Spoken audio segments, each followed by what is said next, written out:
Père et du Fils et du Saint-Esprit. Amen. Chers frères et sœurs, dans cette lecture de ce passage de l'Évangile selon Saint Luc, nous voyons, nous ressentons, nous vivons ce profond amour que Dieu a pour toute l'humanité. Pas seulement lors de ce passage, de cette rencontre avec ce convoi funèbre, mais finalement avec chacun d'entre nous. Et nous voyons que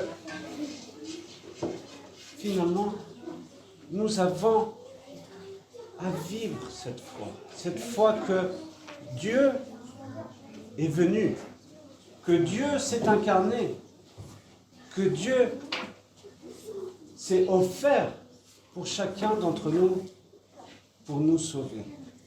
Et vous voyez que, finalement, comme nous dit cette prière avant la communion, je ne veux pas la mort du pécheur, mais qu'il se convertisse et qu'il vive.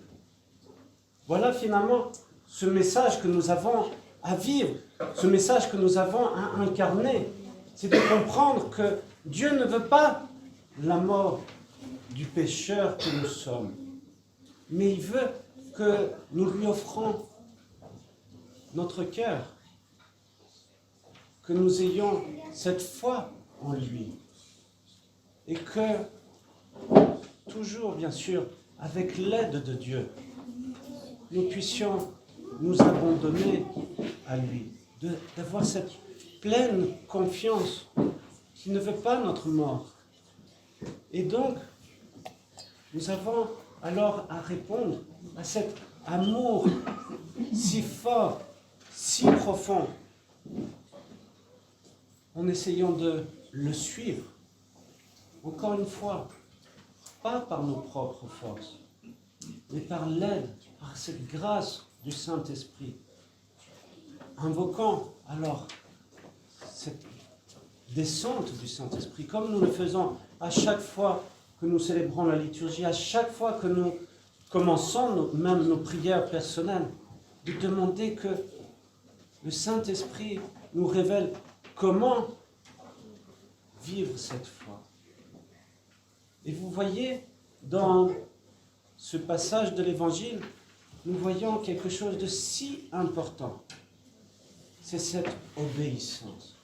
On voit le Christ qui touche ce cercueil et demande en fait de s'arrêter. Et tout le monde s'arrête. Imaginez un moment, ce moment de grande tristesse avec ces femmes qui pleurent, toutes ces émotions. Et là, le Christ dit, arrêtez-vous un instant. Prenez un moment de silence. Et vous voyez, le silence est si important dans notre pratique de prière.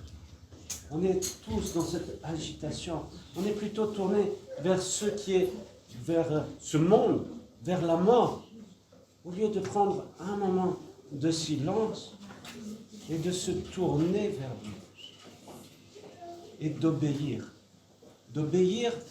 à sa parole. C'est pour cela que nous avons à nous nourrir de ces saintes écritures, de lire au quotidien cette parole de Dieu et d'obéir. Ce mot obéir qui est si mal compris, si mal vécu dans ce monde, parce qu'on cherche toujours une certaine indépendance, liberté de dominer l'autre. Alors, ce que le Christ nous invite, c'est d'obéir. Ça veut dire de réussir à faire que ce soit lui qui agisse et puis moi qui agis dans ma vie. Que ce soit lui qui me montre quel chemin prendre, comment vivre cette foi. Alors ayez cette confiance. L'obéissance, c'est justement cette confiance. Ça veut dire cet amour pour Dieu. Et alors, si on arrive justement à vivre de cela, alors nous aussi, on pourra crier de notre cœur que Dieu a visité son peuple. Et c'est ce que nous vivons à chaque fois que nous célébrons la liturgie, à chaque fois que nous communions. C'est de vivre cette présence de Dieu dans notre vie. Alors, au quotidien, cherchez ce silence dans votre cœur. Essayez de vous détourner, avec l'aide de Dieu, de toutes ces perturbations qui nous détournent finalement de Dieu, qui nous font, au lieu de faire jaillir de notre cœur cet espoir, c'est le désespoir. Alors cherchez, courez même vers Dieu et abandonnez-vous à lui dans les prières de tous les saints.